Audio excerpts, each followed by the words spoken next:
클래식 인물 열전. 손수연의 팡팡 스토리 클래식.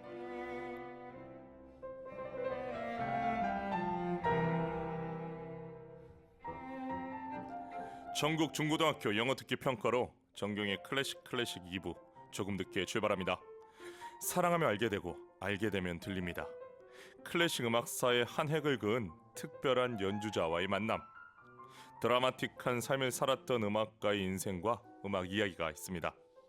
매주 금요일 클래식 연주자들의 영화 같은 인생 이야기를 들려주시는 음악평론가 손수영 교수님, 안녕하십니까? 안녕하세요. 반갑습니다. 한 주 동안 잘 지내셨습니까? 네, 벚꽃 속에서 아주 잘 지냈습니다. 벚꽃 속에서 지내셨군요. 저희 집은 원래 이 산수유, 목련화, 벚꽃이 차례차례로 펴야 되는데 그렇죠. 요즘엔 한꺼번에 네, 원래 한꺼번에 동시에 폈더라고요. 요즘은 그러기로 했는지 한꺼번에 다 피더라고요. 친구처럼 네.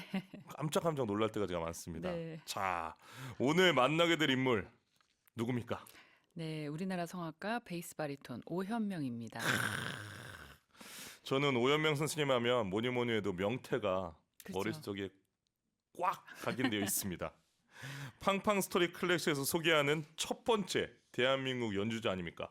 네, 그동안에는 외국 음악가에 대해서 쭉 말씀을 드렸는데요. 네. 오늘은 처음으로 이제 우리나라 음악가에 대해서 얘기를 나눠보겠습니다.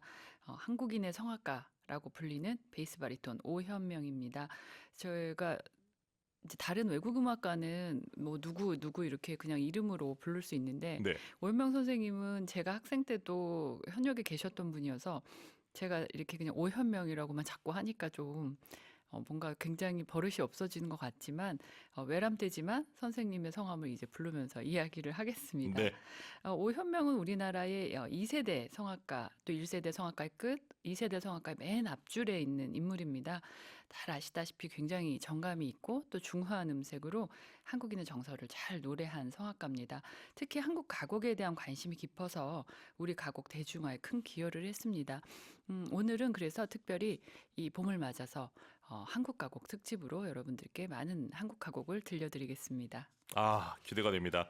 간단히 연보를 좀 살펴볼까요? 언제 태어나셨습니까? 오현명은 1924년 중국 만주에서 태어나서 네. 2009년에 타계합니다. 1947년에 서울대학교 성악과를 졸업하고요. 1950년 오페라 카르멘에서부터 이제 두각을 나타내기 시작해서 네. 53년에는 서울대학교 출강했고 또 58년에는 이 우리나라 문화시찰단이 동남아시아 순회 공연할 때도 독창자로 활동을 했습니다.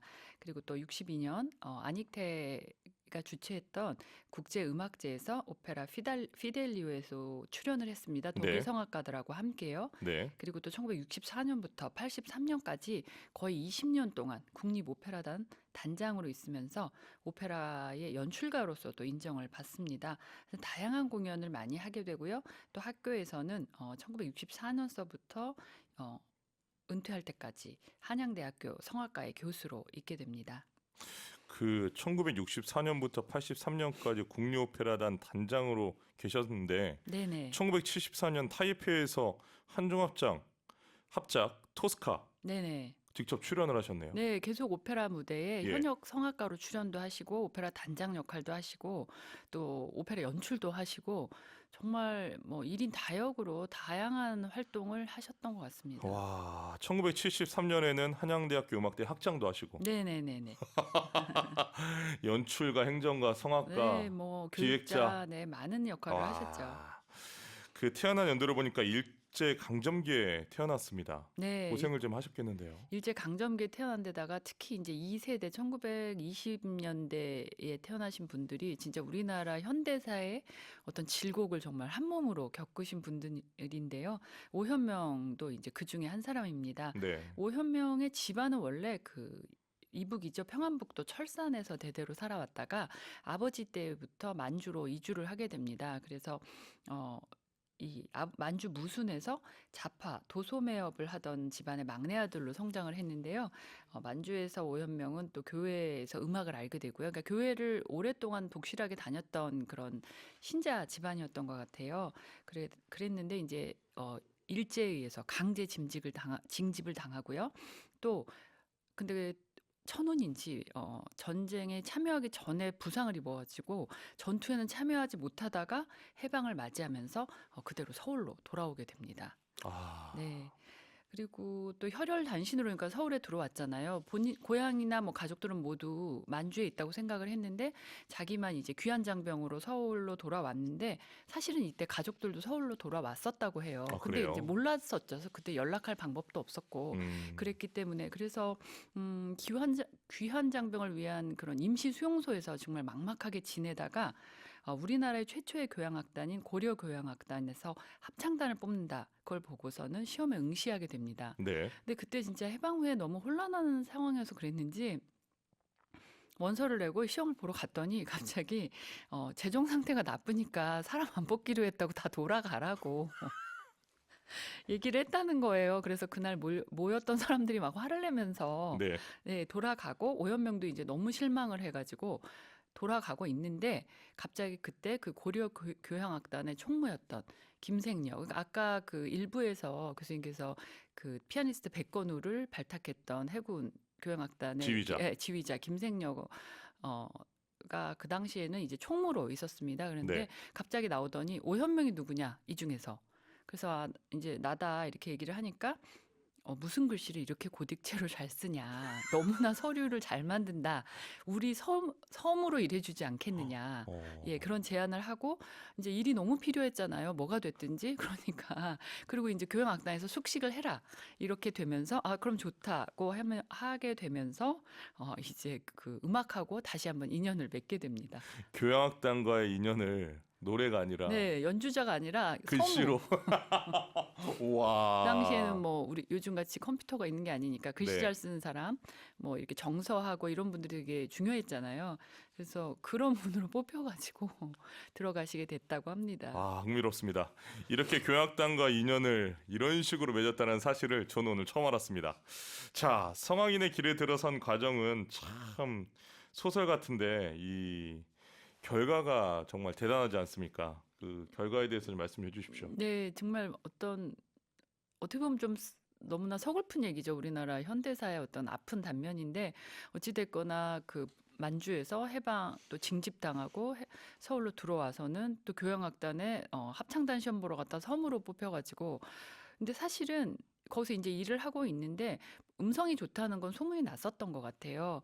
그래서 고려 교향악단에서 또 남성 사중창단을 뽑는데 거기에 베이스 파트로 뽑혀서 들어가게 됩니다. 네. 어, 근데 이때까지는 사실은 이 오현명이 정식 음악 교육을 받은 바가 없어서 그러니까 교회에서 노래는 했지만 자기가 명확하게 어떤 성부에 해당하는 그런 건지도 잘 몰랐다가 1946년에 이제 후에는 서울대학교 음악대학이 되는 경성음악학교가 생기면서 또 거기에 입학을 하고 본격적으로 이제 음악인의 길에 들어서게 됩니다. 아, 이 시대만 하더라도 본인의 목소리가 어떤 성부인지 네. 이야기해주는 선생님이 안 계셨고 본인도 제대로 된 음악 공부를 해본 적이 없으니까 네, 뭐 내가 노래를 좀 잘하는 것 같은데 그리고 이제 체격도 크셨기 때문에 울림통도 굉장히 좋은 것 같은데 나는 어느 성부지 명확하게 뭐 이렇게 약간 오페라도 사실은 그 당시에 없었기 때문에 네. 네, 뭐 딱히 뭐라고 규정할 수 없는 그냥 노래하는 사람 이렇게 이제 역할이 시작이 됐었던 것 같습니다. 아, 참. 지금 우리가 얼마나 좋은 시대에 살고 그렇죠. 있는지 새삼 네. 느껴지게 됩니다. 자, 여기서 노래를 좀 들어볼까요? 오늘 어떤 노래입니까? 네, 첫 번째로 들으실 곡은 4월의 노래입니다. 한국 가곡. 아, 그럼 여기서 박목월 작사, 김순애 작곡 4월의 노래 베이스 바리톤 오연명의 목소리로 들려드립니다. 박목월 작사, 김순애 작곡 4월의 노래 베이스 바리톤 오연명 연주로 감상하셨습니다. 오늘 첫 곡으로 오연명의 4월의 노래 선택한 이유가 있습니까? 네, 4월이니까요. 네, 그건 농담이고요. 뭐 4월엔 또 4월의 노래를 한 번씩은 들어주셔야 하지만 네. 그거보다도 이제 더 큰 이유가 있습니다. 아, 이 평소에 오현명이 나는 정말 단 한 분의 스승을 모셨다고 말한 사람이 있었습니다. 네. 베이스 바리톤 김형로인데요. 이 김형로와 관련이 있는 곡이 바로 이 4월의 노래입니다. 그렇게 서울대학교 음악대학에 들어간 오현명이 사실은 음악대학 입학 전부터 굉장히 멋진 풍모 또 아주 멋있는 음색 보면서 한눈에 반한 사람이 있었습니다. 근데 그 사람이 바로 베이스 바리톤 김형로인데요. 무슨 일이 있어도 그분의 제자가 되겠다고 결심을 했고요. 김형로는 일제시대 때 일본으로 유학을 가서 일본에서 활동을 하다가 해방이 되니까 귀국을 했던 성악가인데요. 네. 음, 그러니까 오현명에게 이제 성악의 기초나 뭐 음악가로서의 어떤 많은 기본들을 가르쳐 주기도 했지만 인품도 굉장히 훌륭했던 분이셨다고 합니다. 그래서 이제 오현명은 이 성악의 기초뿐만 아니라 음악가로서의 자질, 조건 이런 것에서도 정말 많은 가르침을 주셨던 스승을 너무 존경해가지고 정말 무조건 스승을 따라하다가 사람들로부터는 야 너네 선생님하고 똑같이 노래한다. 선생님 같다 이런 말을 들을 정도로 선생님을 흠모하고 따라서 이제 추앙을 할 정도로 선생님을 했는데요. 네. 안타깝게도 김영로는 6.25 때 납북이 돼서 현재까지 생사를 모르고 있습니다. 음. 근데 이 김형로의 부인이 바로 이 4월은 노래를 작곡했던 한국의 최초의 여성 작곡가 김순애입니다. 네. 근데 오연명은 그러니까 이 김형로가 납북이 될 때 어린 딸과 부인을 이제 두고서 납북이 됐는데요. 오연명은 남편이 납북되고 또 어린 딸들하고 서울에 남은 김순애를 돌아가실 때까지 굉장히 살뜰하게 챙겼다고 합니다. 참 인간적으로도 인품이 아주 뛰어난 선생님입니다. 네, 뭐 정말 오연명 선생은 그런 인품도 뛰어나시고 성악가로서 실력도 뛰어나시고 제가 이제 평소에 생전에 뵙기도 농담도 굉장히 잘하는 분이어서 정말 모든 걸 다 갖춘 선생님이었다 이런 생각이 들죠. 저는 선생님 생각하면은 그 흰색 폴라티를 항상 네, 무대에서도 입고 많이 다니셨잖아요. 입던 모습이 기억이 납니다. 네. 그래서 까프칠리랑 좀 이미지가 비슷하신 것 같아요. 네, 그렇죠. 흰색 폴라를 굉장히 예, 많이 입고 예. 성악가들이 이제 이 목을 이렇게 보호하기 위해서도 그런 걸 많이 입잖아요. 네. 근데 의상으로도 아주 멋있게 잘 소화를 해내셨죠. 네. 그러니까요. 그 마치 어떻게 보면 처음 뵙는 분들은 디자이너로 오해할 수 있을 정도로 아주 네. 뭐랄까 근데 우리나라 스타일은 아니시지 네, 않습니까? 머리도 하얀 그 곱슬머리가 이렇게 우리나라 사람들이 그렇게 흰 머리가 되기가 어려운데 굉장히 정말 여러 면에서 예술가구나 딱 봐도 이분이 뭐 하는 사람인지 몰라도 뭔가 예술할 사람 같다 이런 생각을 할 수 있었겠죠. 네. 자, 이번에는 어떤 곡 들어볼까요? 네, 이번에는 청산의 살리를 가져왔습니다.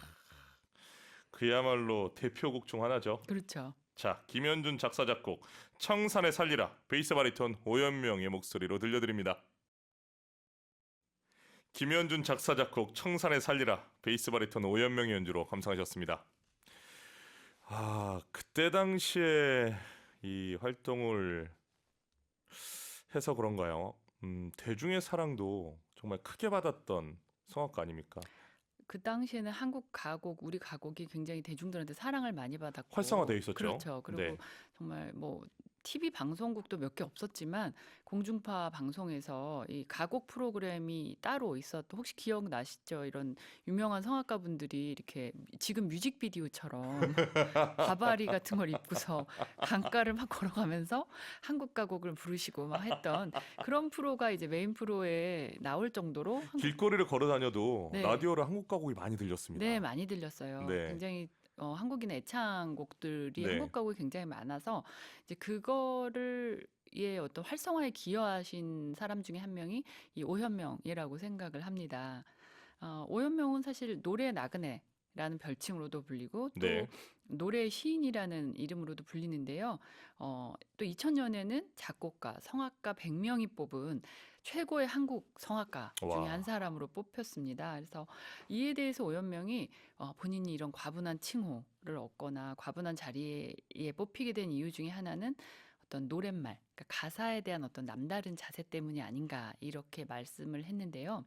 그거는 사실 우리나라 성악가들이 이제 교수님도 성악과를 나오시고 저도 성악과를 나왔지만 학교에서 우리가 이태리어 딕션, 독일어 딕션, 프랑스어 딕션 이런 것들은 배우잖아요. 배우는데 한국어 딕션을 따로 배우지는 않았단 그렇죠. 말이죠. 네, 그래서 한국 가곡을 선생님께 배우거나 가르칠 때 이제 오현명이 지적하기를 발음, 자음, 모음 이런 거를 외국어는 일일이 다 지적을 하면서 한국어를 노래할 때는 그냥 소리 좋다, 느낌 좋아 이러면 그냥 넘어가는 네, 그런 것들이 이제 문제라고 굉장히 지적을 많이 했고요. 우리나라 말도 우리말도 그냥 대화할 때랑 노래할 때는 전혀 다른 건데 그거에 대한 연구가 너무 없다라고 하는 것이 이제 굉장히 안타깝다고 오히려 외국 성악가가 우리나라 가곡 부를 때 훨씬 더 잘 들린다. 한국 성악가보다. 그 사람들이 이제 모음자음 다 연구해서 노래하니까 네 그렇게 지적을 할 정도로 이 노랫말에 대해서 신경을 많이 써서 지금 가곡들을 이제 여러분들께서 듣고 계시는데요. 그냥 들으면 이 사람이 무슨 말을 하는구나를 딱 전달이 되잖아요.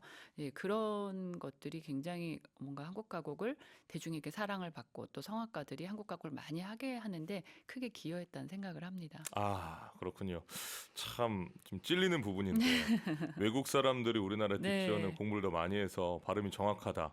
예전에 플라시도 도밍고가 그린 금강산 불렀을 네, 때 우리가 많이 놀라지 않았습니까? 그렇죠. 딱 그 생각이 나는데요. 제가 디아나 담라우가 몇 년 전 우리나라에 와서 동심초를 불렀는데 예. 너무 놀랐어요. 한국 성악가보다 이 음이 전달 아니면 발음이 훨씬 전달이 잘 되고 귀에 훨씬 더 쏙쏙 들어와서 저분이 연구를 진짜 많이 했구나라는 생각을 했고 또 우리나라 오페라를 한다든지 가곡을 할 때 사실 어떨 때는 한국 성악가들이 한국 오페라 하는데 옆에 자막이 나올 때가 있습니다. 네, 그런 거는 이제 어, 아, 아직 한국어 딕션에 대해서, 그러니까 이 한국어를 노랫말로 붙이는 거에 대해서는 우리 음, 성악가들이 좀 더 분발해서 연구를 해야 될 부분이라고 생각을 하는데요. 일찍이 이제 오현명은 그거에 대해서 눈을 떠서 거기에 이제 이런 그런 문제에 집중을 했기 때문에 오현명의 한국 가곡들이 더 사랑을 받는다고 생각합니다. 반성하게 됩니다. 다시 한번 우리나라 모음과 자음에 대해서 딕션에 대해서 네, 더 네. 정확하게 연구를 해야 되겠습니다. 자, 이런 생각을 오명세님은 그때 당시 어떻게 또 하셨는지도 좀 궁금해요. 그러니까 이제 한국에 있으면서도 그런 생각들을 많이 하셨던 것 같고, 그리고 어, 이제 이분이 1983년도인가요? 81년도에 독일의 이제 쾰른에 2년 동안 교환 교수로 가게 되니까 예, 독일은 오페라과 리트과 이게 다를 게 그렇죠. 구분되어 나뉘잖아요. 있죠. 그래서 오페라를 전문으로 하는 성악가를 양성하고 또 리트, 독일 가곡을 전문으로 하는 성악가를 양성을 하는데 이제 리트를 대하는 어떤 독일 사람들의 태도 이런 거에 이제 깊은 인상을 받게 됐다고 합니다. 그래서 이제 한국에 돌아왔을 때는 내가 더 한국 가곡을 더 많이 연구하고 또 보급하는데 노력을 해야 되겠다 이렇게 생각을 많이 했다고 자서전에서도 밝히고 있습니다. 네, 그렇군요. 자, 이제 드디어 제가 너무나 기다리던 곡을 들을 시간인데 어떤 곡입니까? 네, 명태 들으시겠습니다. 행복합니다. 양명문 씨 변은곡 명태 베이스 바리톤 오현명의 연주로 들려드립니다. 브라보! 양명문 씨 변은곡 명태 베이스 바리톤 오현명의 목소리로 감상하셨습니다. 오현명이 명태를 부르게 된 계기 있을까요? 이 명태 부르게 된 계기가 굉장히 뭐랄까 좀 재미있는데요. 네. 이제 또 막 그렇게 일제시대 때 징집당하고 고생하고 돌아와서 성악가로 조금 활동하려고 했더니 6.25가 다시 터지면서 어떡해. 네, 또 다시 징집이 되게 되고 6.25 때 오연명은 시인 양명문 또 작곡가 김동진 등과 함께 그 공군 정훈부대 소속으로 대구 근처에서 복무를 했다고 하는데요. 공군으로 가셨군요. 네네. 네. 작곡가 변훈도 유엔군 장교로 그때 가까이에 있었습니다. 근데 양명문이 그때 시를 써서 시 두 편을 써서 김동진, 변훈 이 두 사람한테 명태라는 시, 또 낙동강이라는 시를 이제 각각 두 명의 작곡가한테 나눠주게 되고요. 이 두 명의 작곡가가 또 각각 다 작곡을 해서 사실은 똑같은 시에 두 개의 곡들이 이제 지금 존재를 하는데요. 네.